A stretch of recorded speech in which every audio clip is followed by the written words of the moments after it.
Praise the Lord. இன்றைக்கி நம்ம ஆதியாகமம் 5வது அதிகாரம் தான் ரீட் பண்ண போகிறோம். என் கூட சேர்ந்து எல்லாருமே ரீட் பண்ணுங்க. ஆதாமின் வம்ச வரலாறு.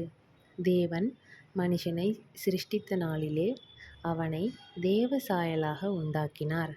அவர்களை ஆணும் பெண்ணுமாக சிருஷ்டித்து அவர்களை ஆசீர்வதித்து அவர்களை சிருஷ்டித்த நாளிலே அவர்களுக்கு மனுஷர் என்று பெயரிட்டார்.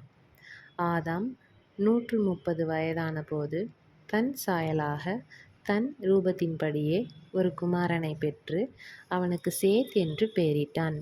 ஆதாம் சேத்தை பெற்ற பின் 800 வருஷம் உயிரோடிருந்து குமாரரையும் குமாரத்திகளையும் பெற்றான்.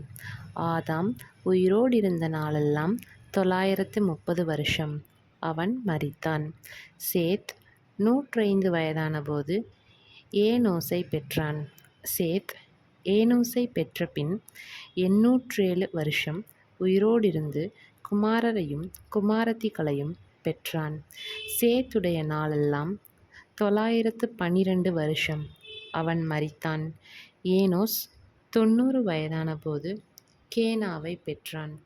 ஏனோஸ் கேனாவை பெற்ற பின் 815 வருஷம்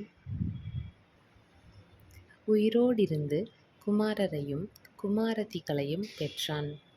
ஏனோசுனுடைய நாளெல்லாம் 905 வருஷம். அவன் மரித்தான். கேனான் 70 வயதான போது மகலாயேலை பெற்றான். கேனான் மகலாலெயேலை பெற்ற பின் 840 வருஷம் உயிரோடிருந்து குமாரரையும் குமாரத்திகளையும் பெற்றான். கேனானுடைய நாளெல்லாம் 910 வருஷம். அவன் மரித்தான். மகலாலெயேல் 65 வயதான போது யாரேதை பெற்றான். மகலாலெயேல் யாரேதை பெற்ற பின் 830 வருஷம் உயிரோடிருந்து குமாரரையும் குமாரத்திகளையும் பெற்றான். மகலாலெயேலுடைய நாளெல்லாம் 895 வருஷம். அவன் மரித்தான். யாரேத் 162 வயதான போது ஏனோக்கை பெற்றான்.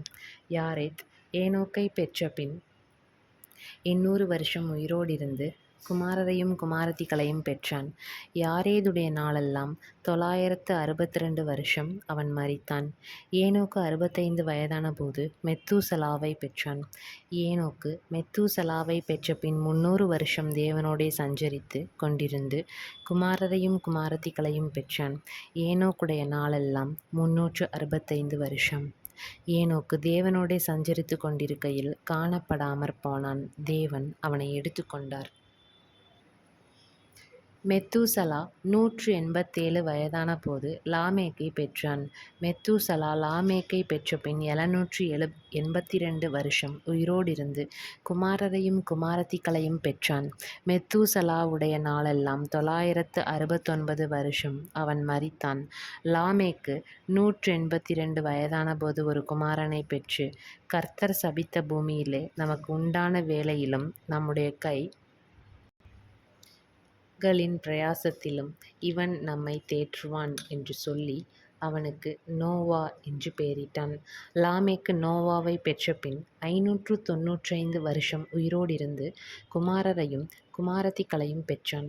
லாமேக்குடைய நாளெல்லாம் 777 வருஷம். அவன் மரித்தான். நோவா 500 வயதான போது சேம், காம், யாபேத் என்பவர்களை பெற்றான். தேங்க்யூ.